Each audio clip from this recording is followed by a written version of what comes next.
Welcome to robust news. स्वागत है आपका इस चैनल पर। F-35 फाइटर जेट के फ़ायदे।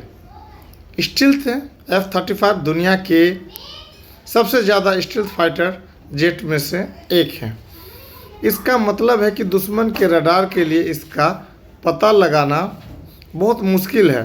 Super cruise F-35 super cruise कर सकता है, जिसका अर्थ है कि यह अपने आफ्टर बर्नर का उपयोग किए बिना सुपरसोनिक गति से उड़ सकता है और इसका कीमत लगभग 1000 करोड़ डॉलर है और ये 7 अक्टूबर से पहले कुछ दिन पहले रडार से गायब हो गया है अमेरिका का, और इसको किसी कंट्री ने रडार से भटका दिया है, जिसका नतीजा ये है कि इसकी मार्केटिंग ख़त्म हो गई है और अब वर्ल्ड के मुस्लिम 58 कंट्री चाइनीज़ हथियारों की ओर दौड़ रहे हैं और जो बाइडेन साहब को कोई घास नहीं डाल रहे हैं।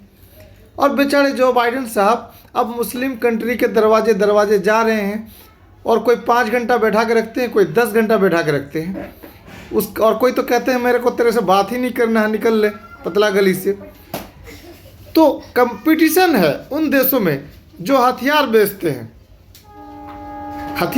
हैं उन देशों में कंपटीशन होता है। जैसे कि चाइना, अब चाइना का हथियार का काफ़ी डिमांड हो रहा है। वो रडार में से जहाज को गायब कर रहे हैं, F-35 को गायब कर रहे हैं, जो कि वर्ल्ड का सबसे नंबर 1 है। अब जब उसकी मार्केटिंग गिर रहा है तो अमेरिका को टेंशन हो रहा है और उस टेंशन में वो सस्ते भाव में कस्टमर खोज रहा है, सोच रहा है कहाँ लड़ाई हो, इराक किधर है, सऊदीया किधर है, कतर किधर है, लड़ाई क्यों नहीं हो। और वो अपने हथियार बेचने के लिए कस्टमर की खोज में इधर से उधर मारा फिर रहा है। अब मुस्लिम कंट्री 58 कंट्री उसे घास नहीं डाल रही है। आप लगातार कई तरह के खबरों को देखते होंगे। और इजराइल का तो बेचारे का यह हाल है कि मुट्ठी भर हमास वाले नतीजा कर रखा है, तो दोनों का मार्केटिंग खराब हो रहा है। एक तो इजराइल का हथियार का मार्केट डाउन हो गया, अब तो लोग उससे खरीदेगा नहीं। अब अमेरिका का भी हथियार जो उसके पास है वो भी बेचने के लिए कस्टमर खोज रहा है। आखिर कोई पैसा लगा के मच्छर भगाने के लिए तो हथियार लेगा नहीं, कोई जेट फाइटर विमान तो लेगा नहीं। आखिर ऐसी क्या स्थिति हो गई है और किसने इसको उड़ाया? अभी तक F-35 गायब हुआ तो कैसे गायब हुआ, किसने रडार से गायब कर दिया? 1000 करोड़ डॉलर का F-35 फाइटर जेट जो कि इतनी सारी खासियत वाला कहाँ चला गया और किस कारण से गया? इस पर थोड़ा रिसर्च करें, फिर आपको समझ में आएगा ये हमास वाला लड़ाई। और चूँकि इजराइल के प्रधानमंत्री बेंजामिन साहब लगातार गद्दी पे बैठे थे और उन्हें गद्दी से प्यार था।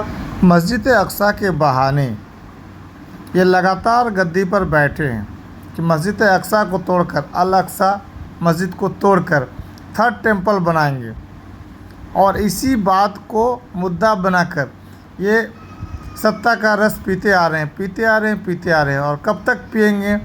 कितने देशों का खून पिएंगे और कितने लोगों का खून, बेगुनाहों का खून पिएंगे? कब तक पिएंगे? देखते रहें कि विश्व गुरु बनेगा तो बनेगा कौन और ये खेल कब तक चलता रहेगा। Thanks audience, thanks listener. Robust news में आपका स्वागत है। बेंजामिन बीबी नेतन्याहू, हिब्रू में रोमानीकृत बिन्यामिन नेतन्याहू, उच्चारित होगा इसका आवाज़ बेंजामिन नेतन्याहू। अक्टूबर, उनका जो जन्म हुआ था अक्टूबर 21, 1949, एक इजरायली राजनेता हैं जो दिसंबर 2022 से इजराइल के प्रधानमंत्री के रूप में कार्यरत हैं।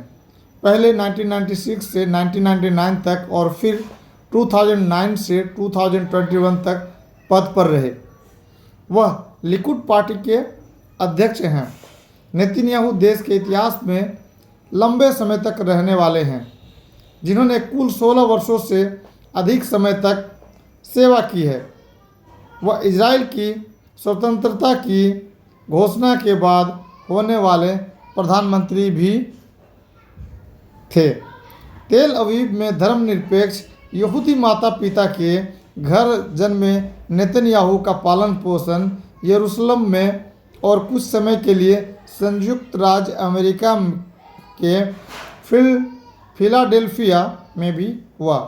वह 1967 से इजराइल रक्षा बलों में शामिल होने के लिए इजराइल लौट आए। वह साइरेट मटकल विशेष बलों में एक टीम लीडर बन गए और सम्मानपूर्वक बर्खास्त होने से पहले कप्तान का पद हासिल करते हुए कई अभियानों में भाग लिया। मैसाचुसेट्स इंस्टीट्यूट ऑफ टेक्नोलॉजी से स्नातक होने के बाद नेतन्याहू बोस्टन कंसल्टिंग ग्रुप के लिए आर्थिक सलाहकार बन गए। वह 1978 में योनातन नेतन्याहू आतंकवाद विरोधी संस्थान की स्थापना के लिए वापस इजराइल चले गए। 1984 से 1988 तक नेतन्याहू संयुक्त राष्ट्र में इजराइल के अस्थायी प्रतिनिधि थे।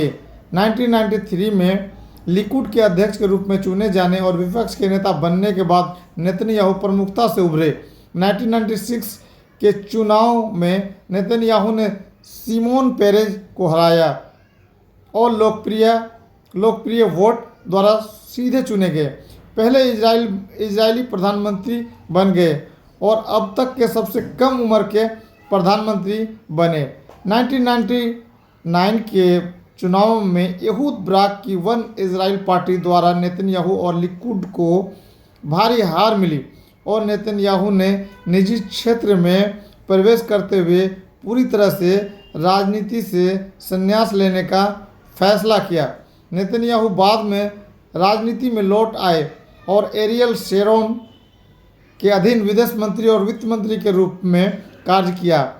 बाद की स्थिति के दौरान उन्होंने इजरायली अर्थव्यवस्था में सुधारों की शुरुआत की, जिससे महत्वपूर्ण वृद्धि हुई। अंततः गाजा विघटन योजना के संबंध में असहमति पर इस्तीफा देने से पहले शेरोन द्वारा नई पार्टी कदीमा बनाने के लिए पद छोड़ने के बाद दिसंबर 2005 में नेतन्याहू लिकुड के नेतृत्व में लौट आए। वह 2006 से 2009 तक विपक्ष के नेता रहे। 2009 के चुनाव के बाद नेतन्याहू ने अन्य दक्षिणपंथी दलों के साथ गठबंधन सरकार बनाई और दूसरी बार प्रधानमंत्री के रूप में शपथ ली। उन्होंने 2013 और 2015 के चुनाव में लिकुड को जीत दिलाई। 2019 और 2020 में लगातार 3 चुनाव के बाद सरकार बनाने में विफल रहने के बाद राजनीतिक गतिरोध का दौर शुरू हुआ, जिसे नेतन्याहू और मध्यमार्गी ब्लू एंड व्हाइट गठबंधन के बेनी गैंट्स के बीच गठबंधन रोटेशन समझौते के बाद हल किया गया था। रोटेशन होने से पहले दिसंबर 2020 में गठबंधन टूट गया और मार्च 2021 में एक नया चुनाव हुआ। अपनी अंतिम सरकार में नेतन्याहू ने कोविड-19 महामारी और 2021 इजराइल फिलिस्तीन संकट पर इजराइल की प्रतिक्रिया का नेतृत्व किया। जून 2021 में नेफ्ताली बेनेट द्वारा यायर लेपिड के साथ सरकार बनाने के बाद नेतन्याहू को प्रधानमंत्री पद से हटा दिया गया और 2022 के चुनाव के बाद फिर से प्रधानमंत्री के रूप में लौटने से पहले तीसरी बार विपक्षी नेता बन गए। नेतन्याहू ने 1980 के दशक से व्यक्तिगत मित्र रहे डोनाल्ड ट्रंप से संयुक्त राज्य अमेरिका ने यरूशलेम को इजराइल की राजधानी के रूप में मान्यता दी। गोलान हाइट्स पर इजरायली संप्रभुता को मान्यता दी और इजराइल और विभिन्न अरब राज्यों के बीच सामान्यकरण समझौतों की एक श्रृंखला अब्राहम समझौते की मध्यस्थता की। नेतन्याहू को प्रधानमंत्री के रूप में कब्जे वाले वेस्ट बैंक में इजरायली बस्तियों का विस्तार करने की अपनी दशकों पुरानी नीति पर अंतर्राष्ट्रीय आलोचना का सामना करना पड़ा है, जिसे अंतर्राष्ट्रीय कानून के तहत अवैध माना जाता है। 2019 में नेतन्याहू को 3 साल की जांच के बाद विश्वास के उल्लंघन, रिश्वतखोरी और धोखाधड़ी के आरोपों में दोषी ठहराया गया था। इन्हें सत्ता और कुर्सी से प्यार हो गया है और कुर्सी में बने रहने के लिए जनता को गाजर मूली की तरह कटवा सकती है और काट सकती है। इनका सिर्फ एक ही सपना रह गया है, विश्व गुरु बनना। जैसा कि हमारे मोदी जी विश्व गुरु बनना चाहते हैं, वैसे ये भी विश्व गुरु बनना चाहते हैं। इनका बस एक ही मात्र सपना रह गया है। बेंजामिन नेतन्याहू साहब के पास सिर्फ एक ही मुद्दा है और वो है मस्जिद अक्सा को तोड़कर थर्ड टेंपल बनाना। इसी को भुनाते भुनाते वो इतने दिन तक सत्ता पे बने रहे और अब आखिर में मस्जिद अक्सा को शहीद करने के लिए दिन रात प्रोपेगेंडा चल रहा है। लोगों का कत्लेआम, खून बहाना सिर्फ और सिर्फ एक ही मकसद के लिए किया जा रहा है, वो है मस्जिद अक्सा को शहीद कर थर्ड टेंपल बनाना।